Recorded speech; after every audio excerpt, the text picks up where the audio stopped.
Welcome ladies and gentlemen to another episode of Majin Starcraft, and today we're gonna have a game between MansonPrime and the Terran Leenock. Now, I don't really wanna complain about this, but this is the third time I've actually started recording this. I've recorded the first 2 minutes of the game about 5 times, each time my stupid computer crashing. God damn it. If this time it crashes, I swear I'm giving up. Nah, I'm not gonna give up.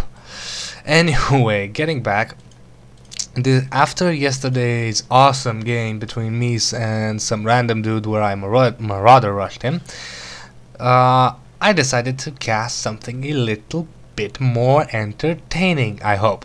Because I haven't seen the game, only the first 2 minutes, about 3 times. And I hope this is going to be a long, good game. Well, I know how long it is, you guys don't. But I hope it's going to be a good game, and I hope we're going to see some nice play and not just simply cheese. I know that this supply depot is not going to be cheese. This is actually going to be a very type of interesting wall-in from MansonPrime, and we'll see if in the end it will work for him. I know what he does, I don't know if it'll work for him, sadly.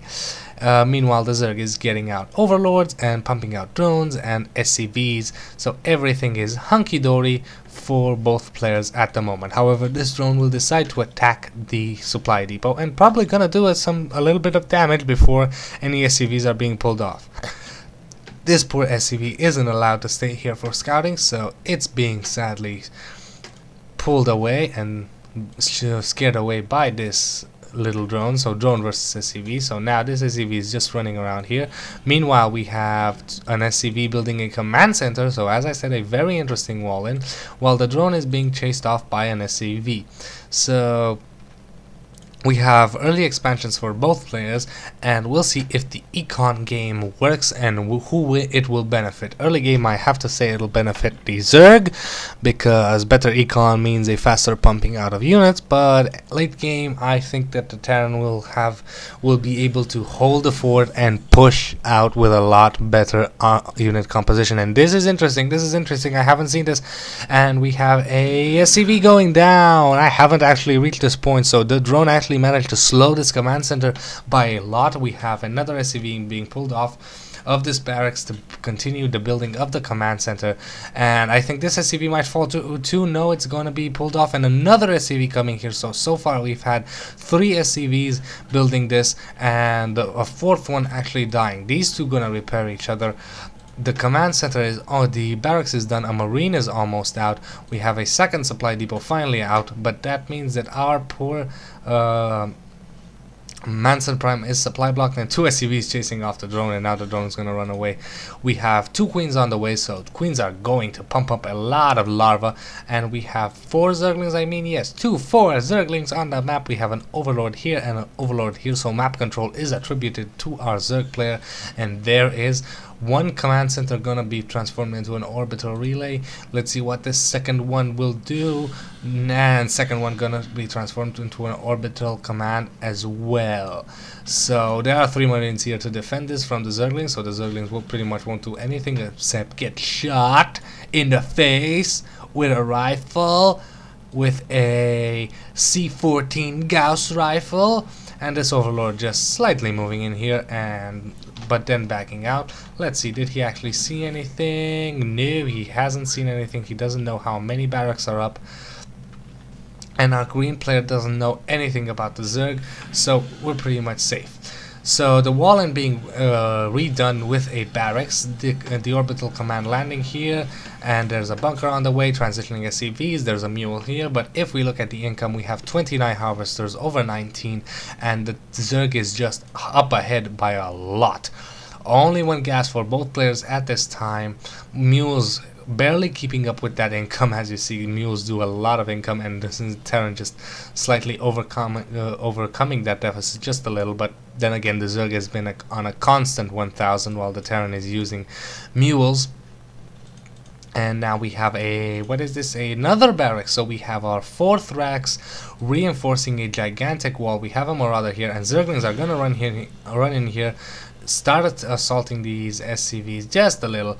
but they can't do anything because this bunker is gonna be here. And will this SCV fall? No, no, no, just a little bit of harass, but nothing really special. And we have another bunker going down, and there come 2 Marines, and these 2 Marines better get back into formation because oh, Baneling's gonna come in here, Baneling's gonna come in here and gonna take out the bunker. The bunker is on fire, the bunker is on fire. It needs to be repaired pretty fast, and it does get repaired. And if we look at the units lost tab, the Zerg has lost a lot more than the Terran. And here comes Zerglings again, gonna start attacking, gonna run in here, gonna start doing some damage, but no, gonna run out because they can't do pretty much anything. And now Marines and the Marauder gonna come in here, this bunker being salvaged, and there comes some more Banelings. Does this Marauder have conch shells? He does have conch shells. Concussive shells are gonna be good in this point, and there comes the Zerglings, gonna do a surround. Yeah, no, they're gonna decide to move out, and here come the Banelings, and MansonPrime gonna need to get out of here pretty fast. And there comes another Baneling explode, and will the last Baneling take... oh, and the last Baneling does a lot of damage, and the Marauder is dead. So if we look at the units lost tab, still favoring the Terran because Banelings do die when they explode. And now the Zerg is securing his 3rd expansion, so economically speaking he is in a much better position despite losing a few more units. But at this point it's just too early, and we have another bunker here and the SCV being taken out. We have another barracks here, so we're gonna have a mass bio build. There's a factory here with no add-on, well, okay, an add-on, and there's that starport. Probably this is a reactor, and we're gonna have a switch between the two, and we're gonna have a mass bio ball push against the Zerg, and we'll see if that actually works. I suppose that a lot of this depends on what will the Zerg do and what kind of build the Zerg will go for.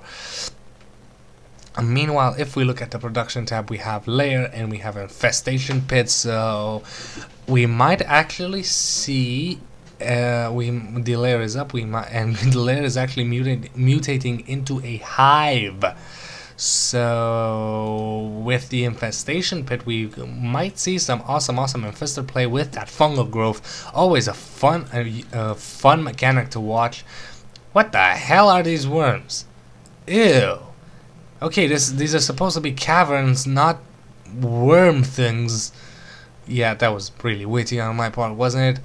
Again, 3rd time casting the beginning of this game, and oh, this is very good play. We're gonna use a lot of micro, and look at these Marines just dancing, la la la la la la. We're gonna shoot down the hatchery, la la la la la la, boom boom boom boom boom boom boom boom boom. And the hatchery has fallen, and this is really good play for our Terran because he's managed to slow down that Zerg economic build, and gonna just micro here. And let's look at that APM for a sec, averaging using over 200 here for both, and now going to actually start attacking the larva, and these larvae can take a lot of hits. Meanwhile, Zerglings and we have centrifugal hooks have been used for bailing, so bailings are just gonna roll in. Whoa, bailing exploding over there, using stim to try and get away, but Zerglings are gonna get surrounded because stim is nothing compared to that metabolic boost, and that entire hero army was just taken out. And meanwhile, the Zerg is securing another expansion here. There's an overlord inside the base, an overseer actually, and the overseer is not using contaminate. I suppose he could actually use contaminate on here to stop the production of our medevacs, but right now he's just content with watching his base, and I don't think that MansonPrime has actually noticed this because he's pretty much not doing anything about it. He could run a few Marines in here and try and take it out, and we have an orbital command moving out here, and sadly this overseer has scouted it, so Leenock is quite aware of this, and the hatchery is going down again, so 4 bases up for Leenock pretty soon, pretty soon, and we have MansonPrime moving out. We'll see if this gets turned into a planetary fortress. I don't think even there's I don't think there is an engineering bay. No, there's no engineering bay, so this one will not go into what's it called, planetary fortress, and that hatchery getting cancelled, but this one is up, and soon transitioning drones will come in here. And if we look at the army count, fairly equal. However, these infestors are so good against Terran, and Bailings are so good against Terran, the bio ball.